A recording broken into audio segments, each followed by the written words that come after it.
बिस्मिल्लाहिर्रहमानिर्रहीम, अस्सलाम वालेकुम। न जाने हुकूमत कौन सी माशी बहाली की बात करती है। मेरे तो इर्द गिर्द हर शख्स चाहे उसका ताल्लुक किसी भी लेवल पर हो, चाहे मुतवस्सित तबके से है, गरीब है, अमीर है, हर कोई परेशान है। यानी गरीब बेचारा तो और ज्यादा पिस गया, मुतवस्सित तबका परेशान कि उसके खर्चे नहीं पूरे हो रहे, वो गुर्बत की तरफ जा रहा है, और जो अमीर है वो कह रहा है जी उसकी दौलत में कमी आती चली जा रही है। तो कोई भी इस हुकूमत से खुश नहीं है, किसी भी तरह से कोई बेहतरी नहीं आ रही। अगर मेरी बात का आपको यकीन नहीं आता तो आप कमेंट सेक्शन में अपनी राय का इजहार कीजिए, अपने इर्द गिर्द लोगों से पता करके अपने बारे में बता दीजिए कि आपके हालात पिछले 3 साल में बेहतर हुए हैं या मजीद बिगड़ गए हैं। दानियल अजीज साहब ये एक इंडिपेंडेंट अब सियासतदान हो चुके हैं, नून लीग में थे, उससे पहले मुशर्रफ के साथ भी रहे। बहरहाल अब इनकी गुफ्तगू सुन लीजिए कि क्या है। रीजन में सबसे बदतरीन कारकर्दगी इस वक्त माशी तौर पर हमारी है, सुनिएगा। मैं सिर्फ ये क्या हुआ है कि शौकत भाई ने जिक्र किया ओवरसीज पाकिस्तानीज का तकरीब का, और मेरे भाई ने भी उसमें आर्मी चीफ साहब ने एक तकरीर की जिसमें उन्होंने कहा, जो मैं समझता हूं बड़ा अहम जुमला था, कि Pakistan will rise, the only question is how quick and how fast. तो क्विक एंड फास्ट को अगर आप देखें तो इस वक्त एशियन डेवलपमेंट बैंक ने रिसेंटली अपना री इवैल्यूएट किया आउटलुक को, तो उन्होंने पाकिस्तान की ग्रोथ को डाउनग्रेड कर दिया 2.5% इस साल के लिए और 3% अगले साल के लिए। अब हमारे खित्ते में अगर आप देखें श्रीलंका है, अफगानिस्तान, यानी उन्होंने कहा 3 नहीं हम 2.5% पर ग्रो करेंगे। और मैं आपसे अर्ज करूंगा, इमरान खान जब गवर्नमेंट गई है आखिरी साल 6% ग्रोथ थी, 6%, और इस वक्त ये 3 साल बाद 2.5% पर खड़े हैं, 3 साल बाद। और ये 2.5-3% का मतलब पता क्या है? हमारे यहां गुर्बत में तेजी से इजाफा होगा, लोगों में बेरोजगारी में इजाफा होगा। यानी जो पहले ही बेरोजगार हैं ना तो उनको नौकरी मिलेगी, जो इस वक्त रोजगार पर हैं अगले साल में मजीद बेरोजगारी बढ़ेगी, वो भी नौकरियों से जाएंगे। तीसरी चीज, जो इस वक्त हमारे नौजवान यानी अब इस उम्र को पहुंच रहे हैं कि वो काम कर सकते हैं, वो उनको कोई रोजगार चाहिए, उनके लिए भी मौके नहीं होंगे।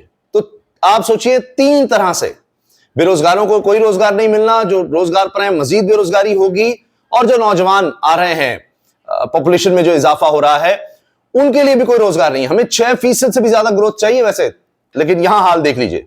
नेपाल है, बांग्लादेश है, इंडिया बजाते खुद है, पाकिस्तान है, साउथ एशिया जिसको कहते हैं, इसमें तमाम मुल्क क्राइसिस में, अफगानिस्तान में 20 साल जंग रही, श्रीलंका भी डिफॉल्ट हुआ, बांग्लादेश में पॉलिटिकल क्राइसिस हुआ वगैरह वगैरह। तो इसमें एवरेज ग्रोथ जो है साउथ एशिया में वो 6.1% है और हम 2.5% और डाउनग्रेड हुए अगले साल की प्रोजेक्शन है। अब आप सोचिए जरा, यानी इसको बिलाल कियानी वज़ीर मुमलिकत हैं, वो डिनाई भी नहीं कर पा रहे, सिवाय ये कि गर्दन झुका के नीचे देखें, कुछ नहीं कह रहे कि फैक्ट्स हैं, वो बता रहे हैं कि इंटरनेशनल ऑर्गेनाइजेशंस ने क्या कहा है। 6% से ज्यादा ग्रोथ पूरे खित्ते में है। सारे ममालिक जहां पर डिफॉल्ट हो गया, श्रीलंका, अफगानिस्तान का बुरा हाल है, इन सबको मिलाकर जनाब खित्ते की अगर ग्रोथ देखी जाए वो हमसे दुगनी से भी ज्यादा है, 3%। अब ये how quick and how fast plan इन्होंने बना रखे हैं। यानी एक आपका स्टीफन बैकरन प्लान है, एक आपका उड़ान प्लान है, एक आपका IMF का प्लान है जो चल रहा है, एक वर्ल्ड बैंक साहब ले हैं, एक SIFC का है। तो ये 5 प्लान चल रहे हैं। ग्रोथ है 2.5%। स्टेबिलिटी तो केयरटेकर गवर्नमेंट ले आई थी, तो 2 साल हो गए, तो वेयर वी हेडेड।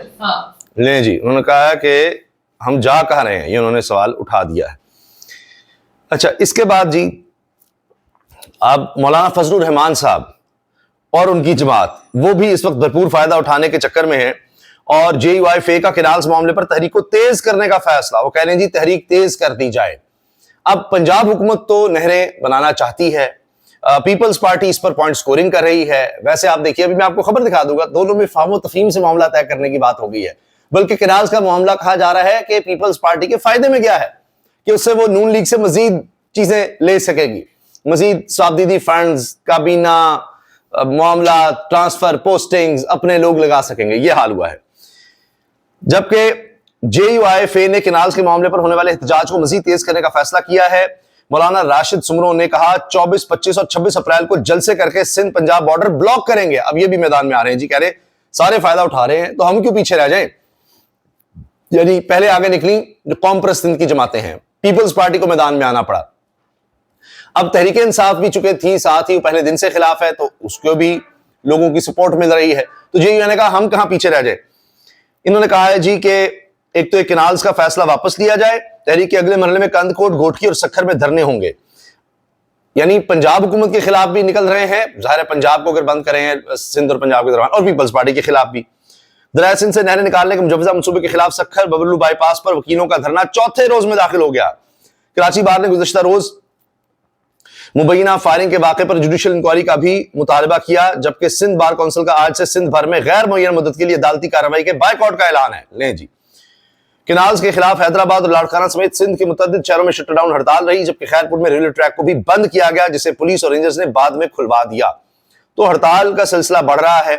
जेयूआई का पाकिस्तान तहरीक इंसाफ के साथ इत्तेहाद फिलहाल ना करने का फैसला, और कह रहे हैं जी बवक्त जरूरत हम इस पर देखेंगे, क्योंकि तहरीक इंसाफ इस वक्त इस्टेब्लिशमेंट से मुज़ाकरात कर रही है, इसलिए हम अभी उनके साथ इत्तेहाद नहीं कर सकते। वैसे 26 ईरानी तरमीम का सवाल भी फजलुर रहमान साहब से पूछा जाना चाहिए कि उनकी जमात ने फिर वो कैसे पास करा ली। उधर तो तहरीक इंसाफ साथ नहीं थी, और उसमें जाहिर है कि मोहसिन नकवी का किरदार, बिलावल का किरदार, एस्टेब्लिशमेंट चाहती थी 26 ईरानी तरमीम हो।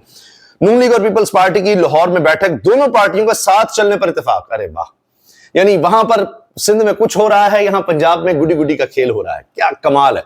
अभी देखिएगा, यहां पर साथ चलेंगे, बहुत जोरदार तरीके से साथ चलेंगे, और अभी बंदर बांट और ज्यादा होगी। ये एक और ही कहानी है। फिर जहां कुछ नजर आएगा अच्छा लोगों को कोई बेवकूफ बनाने की कोशिश करनी है, तो वहां पर कोई बयान भी सामने आ जाएगा।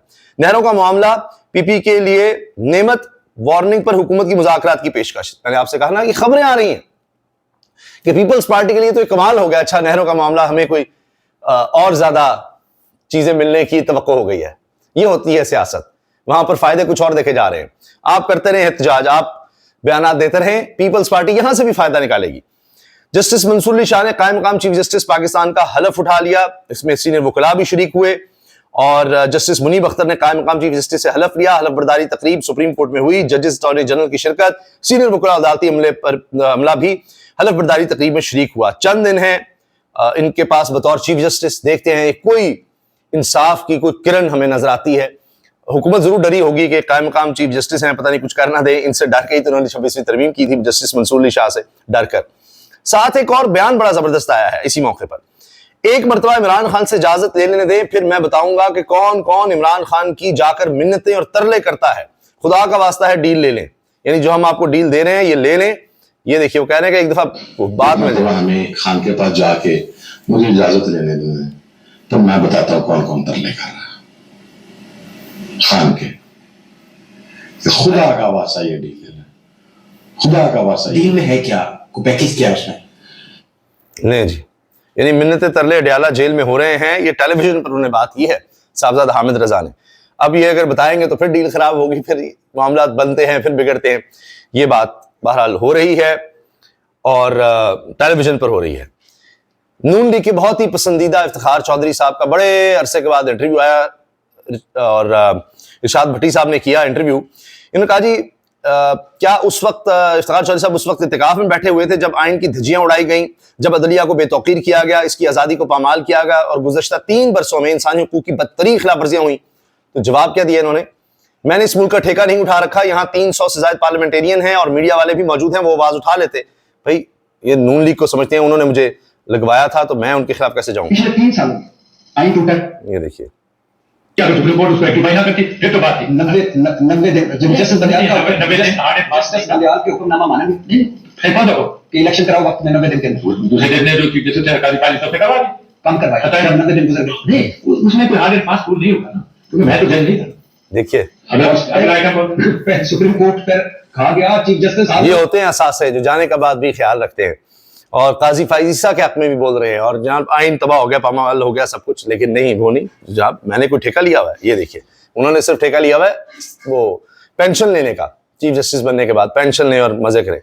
GHQ हमला केस की समाअत फिर मुलतवी, अंदाजा लगाइए, ये एक दफा समाअत फिर मुलतवी हो गई है, और जो पुलिस वाले अहलकार बुलाए हुए थे वो भी जनाब निकल गए वहां से कि जी जज साहब भी नहीं आ रहे। पहले गवाह नहीं आ रहे थे, सरकारी मजिस्ट्रेट और पुलिस अहलकार, वो गवाह हैं इसमें, सरकारी गवाह हैं, सरकारी गवाह पिछले 5 महीने से नहीं आ रहे, और अब जज साहब भी नहीं आए।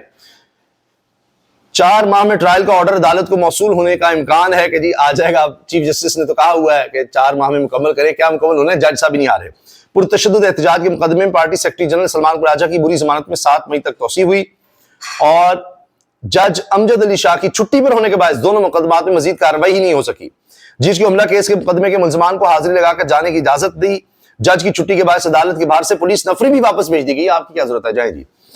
साने 9 मई 4 माह में ट्रायल का तहरीरी ऑर्डर ताहाल अदालत को मौसूल नहीं हुआ। सुप्रीम कोर्ट का जो ऑर्डर है, फिर इनको देखा जाएगा केसेस को बाद में, और कहा जा रहा है जी भी सुप्रीम कोर्ट का ऑर्डर मिल जाएगा। इसमें GHQ हमला केस में मुकदमा जो है थाना आरे बाजार में दर्ज किया गया। मुकदमे बानी PTI समेत पार्टी की मरकजी क़यादत शेख रशीद अहमद और दीगर नामजद मुल्जिमान हैं। इसमें आइंदा तारीख पर तफ्तीशी अफसर से मुकदमे का मुकम्मल रिकॉर्ड और तफ्तीशी रिपोर्ट भी तलब की गई है। मजमूई तौर पर 120 मुल्जिमान का ट्रायल हो रहा है। गवाह मजिस्ट्रेट मुजतबा उल हसन और सब इंस्पेक्टर रियाज की तलबी भी की गई है। ये कोई पिछले कई महीनों से नहीं आ रहे और इनको पता नहीं कितनी दफा तलब किया जा चुका है, लेकिन ये आते ही नहीं है जी।